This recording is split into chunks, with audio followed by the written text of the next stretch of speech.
দেখুন প্রতারণা কিভাবে শুরু হয়েছে। এইটা নাকি একটা ফ্যামিলি কার্ড, এগুলো একদম ভুয়া, এগুলো ভুয়া। গত 2 বছরে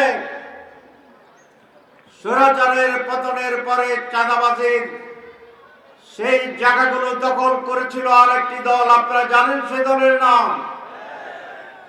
আমাকে অনেক বড় ব্যবসায়ী বলছে যে আগে যদি 10 টাকা চাঁদা দিতে হতো, এখন নাকি 20 টাকা দিতে হয়।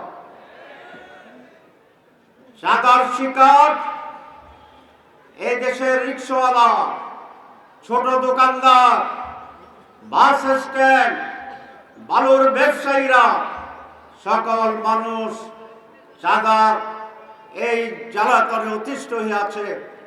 আমরা এমন এক দেশ গড়ব যেই দেশে চাঁদাবাজি থাকবে না, মানুষের অধিকার থাকবে, উচ্চ শিক্ষা থাকবে, সম্মান শ্রদ্ধা থাকবে এবং বাংলাদেশ স্বাধীন মাথা উঁচু করে দাঁড়াবে ইনশাআল্লাহ। সম্মানিত ভাইরা আমার, আজকের এই বিশাল সমাবেশে আমি দেশীয় বক্তব্য দিতে চাই না। দেখুন প্রতারণা কিভাবে শুরু হয়েছে। এইটা নাকি একটা ফ্যামিলি কার্ড, এগুলো একদম ভুয়া, এগুলো ভুয়া। আমি চিফ ইলেকশন কমিশনারের কাছে এই কার্ডের ব্যাপারে কথা বলেছিলাম।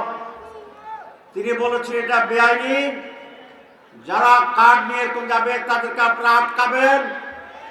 এখানে ওসি সাহেব আছে, আমি ওসি সাহেবকে বলবো এগুলা আমাদের নির্বাচনী বিধি আচরণ ভঙ্গ, আপনি এগুলোকে অ্যারেস্ট করে তাদেরকে জেলে পাঠাবেন।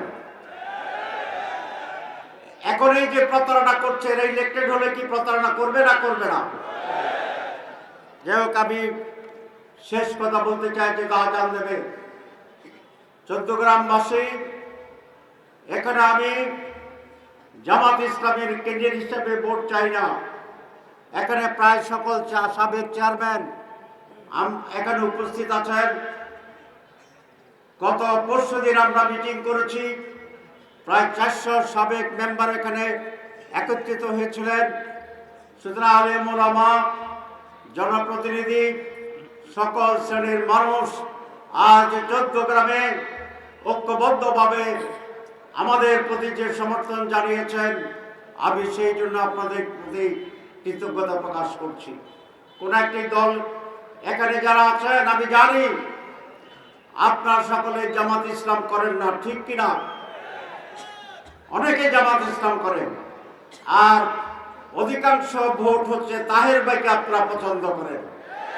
সুতরাং এই নির্বাচনে আমি মেজরিটি ভোট আশা করি না, আমি আশা করি 100% ভোট।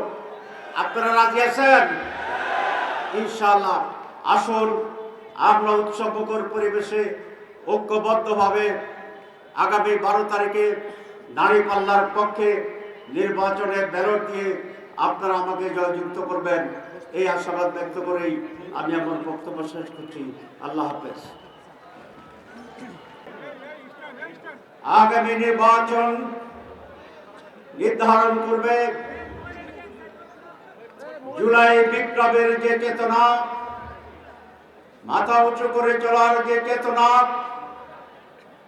স্বাধীন বাংলাদেশের নতুন বাংলাদেশের যে চেতনা, সেইটি টিকে থাকবে নাকি আবার আমরা পিছনে অন্ধকারে স্বৈরাচারের ফ্যাসিবাদের দিকে চলে যাব? এই নির্ধারণী নির্বাচন হচ্ছে আগামী ফেব্রুয়ারির নির্বাচন।